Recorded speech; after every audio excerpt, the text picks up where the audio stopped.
নমস্কাৰ, এই মুহূৰ্তত দিব লৈছো ৰাতিপুৱাৰ কেইবাটাও বিগ ব্ৰেকিং নিউজ। আজি হৈছে 25 জুলাই। গোটেই অসমৰ লগতে ভাৰতৰ বিভিন্ন প্ৰান্তৰ পৰা যুগুতোৱা হৈছে কেইবাটাও গুৰুত্বপূৰ্ণ খবৰ। আমাৰ প্ৰথমটো খবৰে ৰাজ্যবাসীৰ বাবে এটা ডাঙৰ খবৰ, এটা বহুতে গুৰুত্বপূৰ্ণ খবৰ। প্ৰতিজন মুছলমানৰ বাবে এই খবৰটো অতি গুৰুত্বপূৰ্ণ। উচ্ছেদ চলাই মুখ্যমন্ত্ৰী হিমন্ত বিশ্ব শৰ্মাই এতিয়া ডাঙৰ বিপদত পৰিছে। ইতিমধ্যে উচ্চতম ন্যায়ালয়ে শুনানি দিছে গৃহ বিভাগত জোকাৰণি। বিপদত পৰিছে ডিচি এছপি মুখ্য সচিব।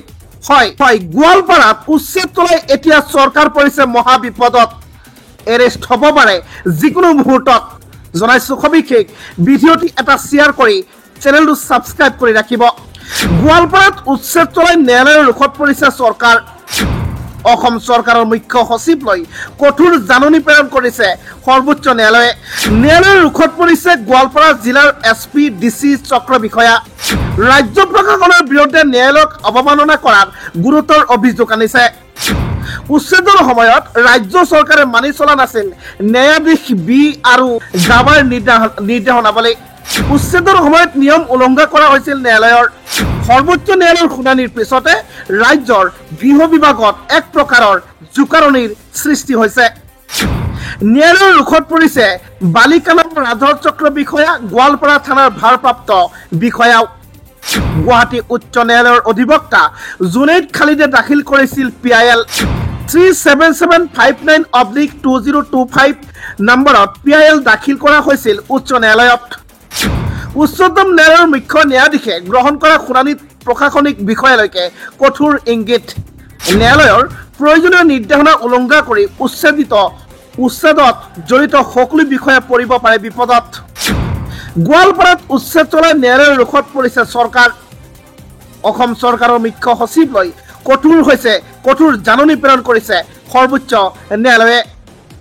আজিৰ দিনটোতে মুখ্যমন্ত্ৰী হিমন্ত বিশ্ব শৰ্মাই কৰিছে কেইবাটাও বিস্ফোৰক মন্তব্য। হয়, অসমীয়া জাতি তথা অসমৰ মিয়া মুছলমানসকলক লৈ মুখ্যমন্ত্ৰী হিমন্ত বিশ্ব শৰ্মাই কেইবাটাও ডাঙৰ মন্তব্য কৰা দেখা যায়। ভিডিঅ'টি অলপ স্কিপ নকৰাকৈ শেষলৈকে চাওক।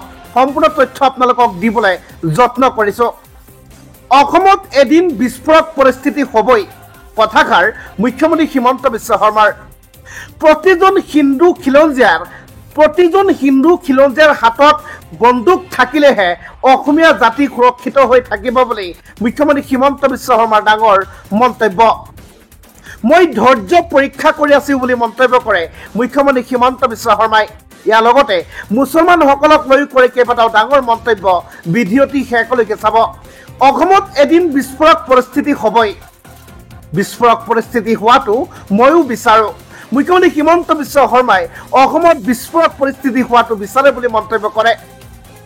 পৰিস্থিতি বিস্ফোৰক হ'লে আমাৰ মানুহবোৰ কেনেকৈ জীয়াই থাকিব মন্তব্য কৰে। যদি অসমত পৰিস্থিতি বিস্ফোৰক হৈ যায়, আমাৰ মানুহবোৰ কেনেকৈ জীয়াই থাকিব বুলি মুখ্যমন্ত্ৰী হিমন্ত বিশ্ব শৰ্মাই বহুত চিন্তিত। 2026 নিৰ্বাচনক লৈ এনেকুৱা ধৰণৰ চিন্তিত হৈ থকা দেখা পোৱা গৈছে নেকি মুখ্যমন্ত্ৰী হিমন্ত বিশ্ব শৰ্মাক। মাৰৰ ওচৰত থাকিলেহে জীয়াই থাকিব পাৰিব, যিটো সময়ত প্ৰতিজন অসমীয়াৰ হাতত এটাকৈ চাকৰি আৰু হাতত কলম দিয়াৰ সময়। সেই সময়তে অসমীয়াৰ হাতত তুলি দিব এটাকৈ মাৰৰ অস্ত্ৰ, যাতে অসমীয়াই গুলিয়াই মাৰে। সেইকাৰণে আমি খিলঞ্জীয়াক মাৰৰ অস্ত্ৰ লাইচেঞ্চ দিম। আৰু সেইকাৰণেই মুখ্যমন্ত্ৰী হিমন্ত বিশ্ব শৰ্মাৰ ঘোষণা। এই একেটা কাৰণতেই এই বিস্ফোৰক হ'ব বুলি জানি সেইকাৰণে মুখ্যমন্ত্ৰী হিমন্ত বিশ্ব শৰ্মাই প্ৰতিজন খিলঞ্জীয়াৰ হাতত মাৰণাস্ত্ৰ লাইচেঞ্চ দিব, মাৰণাস্ত্ৰ দিব বুলি মন্তব্য কৰে। অসমীয়া মানুহবোৰে এতিয়া জীয়াই থাকিবলৈ শিকিছে। 2026 ইলেকশ্যনৰ আগতেই জীয়াই থকাটো শিকিছে, আগতে মৰা আছিলে। আৰু অসমীয়া মানুহবোৰে জীয়াই থাকিব শিকিবই লাগিব বুলি মন্তব্য মুখ্যমন্ত্ৰী হিমন্ত বিশ্ব শৰ্মাৰ। আন্দোলন কৰি অসমীয়া মানুহ জীয়াই নাথাকে। ধৈৰ্যৰ মই পৰীক্ষা কৰি আছোঁ। যিমান ধৈৰ্যৰ পৰীক্ষা কৰিব লাগে কৰি থাকিম বুলিও আপত্তি নাই বুলি মন্তব্য মুখ্যমন্ত্ৰীৰ। কিন্তু মোৰ এটা লক্ষ্য আৰু উদ্দেশ্য আছে। সংবিধানৰ নীতি নিয়ম মতে সেই লক্ষ্য আৰু উদ্দেশ্যত উপনীত হ'বই লাগিব। মুখ্যমন্ত্ৰী হিমন্ত বিশ্ব শৰ্মাই এনে তাৎপৰ্যপূৰ্ণ মন্তব্য। ৰাজ্যবাসীক দিব লৈছোঁ আন এক শিহৰণকাৰী ঘটনা। হয়, এটা শিহৰণকাৰী ঘটনাৰ বৰ্ণনা আপোনালোকক দিবলৈ গৈ আছোঁ। আপোনালোকৰ চকু কপালত উঠিব, হৃদয়খন কঁপি উঠিব। পুনৰ মাছ আকাশতে শেষ হৈ গ'ল শিশুসহ 50টা জীৱন। হয়, আকাশতে শিশুসহ 50টাকৈ জীৱন শেষ হৈ গ'ল। এক শিহৰণকাৰী ঘটনাৰ বৰ্ণনা আপোনালোকৰ মাজত দিবলৈ গৈ আছো। ভিডিঅ'টিত এটা লাইক কৰি দিব। আন এক শিহৰণকাৰী বিমান দুৰ্ঘটনা। বিমান দুৰ্ঘটনাৰ ঘটনা সংঘটিত হৈছে। শিশু ক্ৰু মেম্বাৰ সহ মৃত্যু হৈছে 50জনকৈ লোকৰ। চীনা সীমান্তত সংঘটিত হৈছে এই ভয়ংকৰ বিমান দুৰ্ঘটনা। চাইবেৰিয়াৰ এংগাৰা এয়াৰলাইন্সৰ অধীনত আছিল এই বিমানখন। বিমানখনত আছিল 6গৰাকী ক্ৰু মেম্বাৰ সহ আৰু 5টি শিশু। ৰাছিয়াৰ বিমানখন টাইম দা কজবেলৈ গৈ থকাৰ সময়তে এই দুৰ্ঘটনা সংঘটিত হয়। দুৰ্ঘটনা ইমানেই ভয়াৱহ আছিল, এতিয়ালৈ বিমানখনত কোনো এটা অংশই উদ্ধাৰ হোৱা নাই। প্ৰথম অৱস্থাত এয়া সন্ধানহীনৰ ঘটনা বুলি ভবা হৈছিল। 6 ঘণ্টা উকলি যোৱাৰ পাছত ৰাছিয়াৰ ফালৰ পৰা মৃত ঘোষণা আটাইকেইগৰাকী যাত্ৰীক। ৰাজ্যবাসীক দিব লৈছো এটা ডাঙৰ খবৰ, এটা বহুতে গুৰুত্বপূৰ্ণ খবৰ। এই খবৰটো প্ৰতিগৰাকী ব্যক্তিৰ বাবে বহুত গুৰুত্বপূৰ্ণ, গতিকে ভিডিঅ'টিত এতিয়া এটা লাইক কৰি শ্বেয়াৰ নিশ্চয় কৰিব। ভুলতো নিশা মোবাইল চাৰ্জ দি নুশুব। ভুলত যদি আপুনি মোবাইল চাৰ্জ দি শুৱে, এই অভ্যাসটো আপুনি পৰিৱৰ্তন কৰক, নহ'লে আপোনাৰ জীৱনো যাব পাৰে। মহানগৰীত একেলগে প্ৰাণ গ'ল মাতৃ আৰু কন্যাৰ।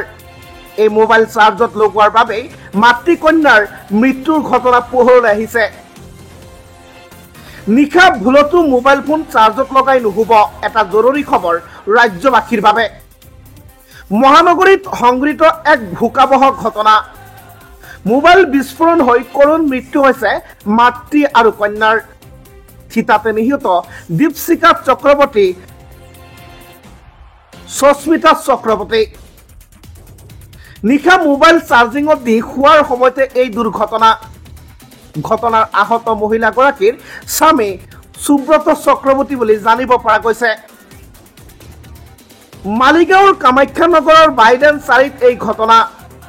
নিশা ভুলতো মোবাইল ফোন চাৰ্জত লগাই নুশুব। মহানগৰীত সংঘটিত এই শোকাবহ ঘটনাটো প্ৰতিজন অসমবাসীৰ বাবে এই খবৰটো বহুতে গুৰুত্বপূৰ্ণ। ৰাজ্যত আকৌ হ'ব নেকি NRC? হয়, ৰাজ্যত আকৌ NRC হ'ব। NRCৰ পুনৰীক্ষণ নিশ্চয় হ'ব। সৰ্বোচ্চ ন্যায়ালয়ৰ কাষ চাপিল হিতেশ দেৱ শৰ্মা। উচ্ছেদৰ মাজতে NRCক লৈ ডাঙৰ খবৰ। পুনৰ হ'ব পাৰে NRCৰ সম্পূৰ্ণ পুনৰীক্ষণ বিচাৰি সৰ্বোচ্চ ন্যায়ালয়ৰ কাষ চাপিল প্ৰাক্তন সমন্বয়ক হিতেশ দেৱ শৰ্মা। চলিত NRCৰ বিসংগতি দৰ্শাই লেখ আবেদন প্ৰাক্তন সমন্বয়কগৰাকীৰ। NRCৰ সম্পূৰ্ণ নিৰীক্ষণ বিচাৰি গৃহ বিভাগলৈ পত্ৰ হিতেশ দেৱ শৰ্মাৰ। মুখ্যমন্ত্ৰীয়ে দাবী কৰাৰ দৰে NRCৰ বিসংগতি বুলি ক'লে সমন্বয়কগৰাকীয়ে।